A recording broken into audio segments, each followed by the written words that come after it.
Let us reclaim socialism through the construction of peace and a democratic society. Esteemed thinkers, dear comrades, valuable delegates, and all those who still believe that socialism is possible.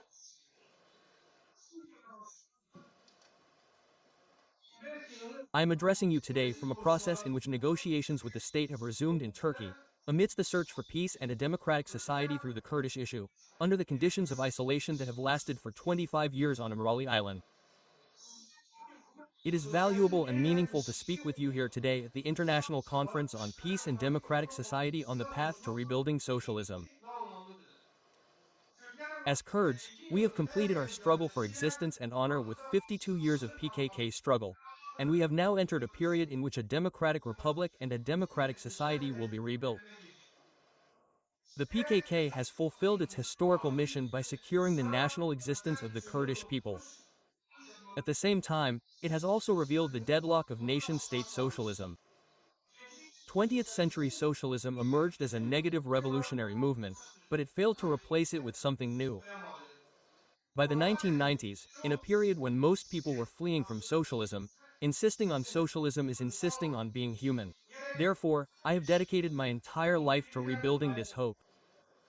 The struggle, waged despite great sacrifices, has today transformed into a legacy burdened with theoretical and practical criticisms. Properly embracing this legacy requires transforming socialism from a mere memory into a vibrant social force in the hearts of the people. The socialist tradition in history should be considered as a legacy aimed at building both peace and a democratic society, and the way to achieve this is through fulfilling international duties in theory and practice. Although utopian socialists and Marxists have comprehensively criticized the capitalist hegemonic system since the 19th century, they have not been able to develop a conclusive approach. Today's capitalism, however, is no longer just a crisis, but has reached the level of a disease that threatens the human species. The monopoly of violence in the form of the nation-state is decisive in this collapse. Just as capitalism cannot be explained solely by economic reasons, we cannot explain the failure of socialist movements solely by capitalist oppression. Historical and current mistakes are also decisive in the decline. My criticisms of Marxism should be understood correctly. I am not blaming Marx. In his time, history was not illuminated as it is today. There was no ecological crisis, and capitalism was in its ascendant phase. And despite all this, Marx was a highly self-confident ideologist who could constantly question his own views. He saw women's liberation, but because he read it superficially and did not grasp its depth, he believed that if economic exploitation was overcome, this would also automatically be achieved. The heavy price of his attempt to explain social history solely through class, and his failure to adequately analyze the state and the nation-state, has led to serious consequences. While making all these criticisms, I would like to add that I have great respect for Marx's work, that I do not doubt his intentions, and that I see Marxism as separate from Marx himself.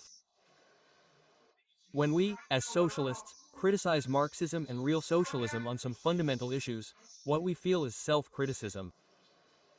Anti-system forces need to re-examine historical materialism in a way that is consistent with the reality of human society. It is important to know that capitalism did not fall from the sky in the 16th century, but that its roots extend to the 10–12,000 year evolution of civilization in Lower Mesopotamia. Centers such as Göbekli Tepe and Karahantepe illuminate this historical beginning. Therefore, I find it more accurate to define the current civilization system as a caste-based social killing system. Archaeological and anthropological findings show that male hunter-gatherer groups, with the killing techniques they developed, suppressed and enslaved female-centered clan communities. This is the most fundamental rupture in human history. It is also a great counter-revolution that determined all subsequent development of civilization. Analyzing capitalism from a historical perspective would be quite insightful. This system not only fuels internal social contradictions, but also brings about the end of the human species by developing chemical and nuclear weapon systems that will completely destroy the planet, polluting the climate, and plundering underground and above-ground resources, thus completely destroying nature. Based on this reality, presenting a new capitalist analysis to humanity is among the fundamental tasks of the international movement. It is necessary to look at the history of the oppressed from the perspective of the commune, as a self-defense formation before class. For this, we need a historical perspective that extends from primitive tribes, seen as the beginning of the commune, to the class called the proletariat today, or to all the oppressed. Based on this, we say that history is not merely a class struggle. While including this, it is more accurate to read history as a process of relationship and conflict between communal development and anti-communal development, dating back approximately 30 million years. I believe that our conference, based on the theoretical analysis I have presented, will conduct important discussions that will contribute to a new political approach and understanding of organization. The fundamental method in this process is dialectical materialism. However, some excesses of classical dialectics must also be overcome.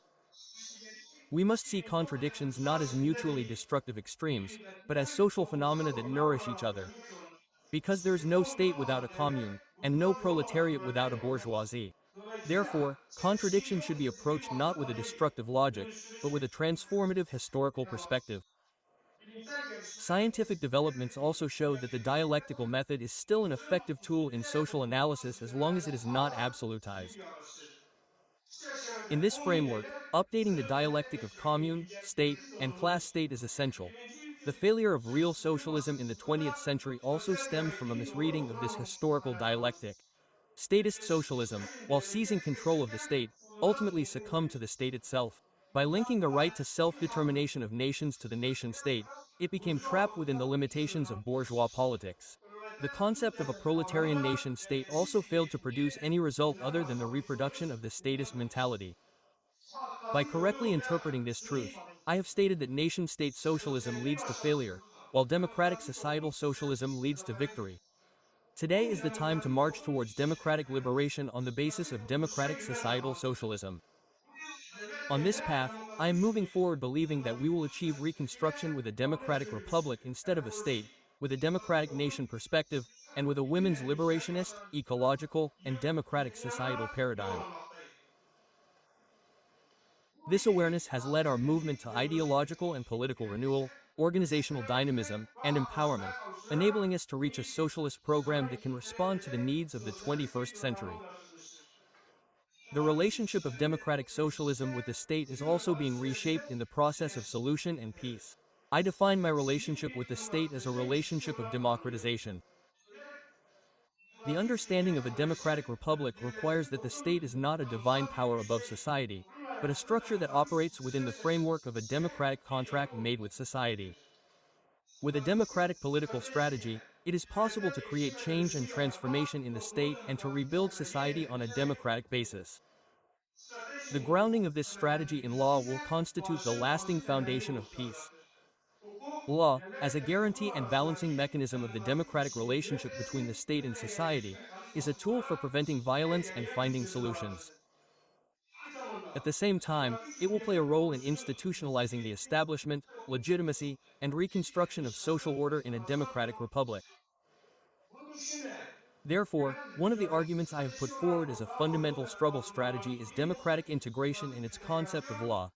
Democratic integration law, in which law is restructured in favor of society with individual and universal norms and collective rights, must also be based on three fundamental principles. 1. The law of free citizenship.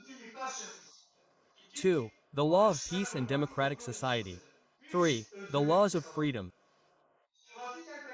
Democratic integration law will both transform the state into a state of law and ensure that the gains of society are institutionalized and its freedom is achieved.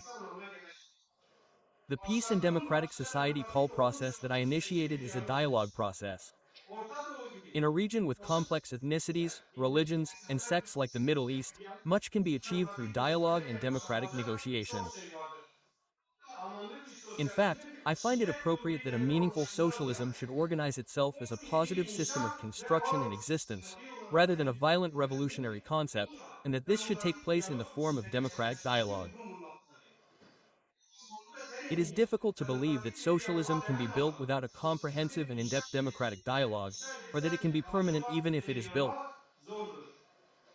Lenin also said that socialism cannot be built without a comprehensively developed democracy.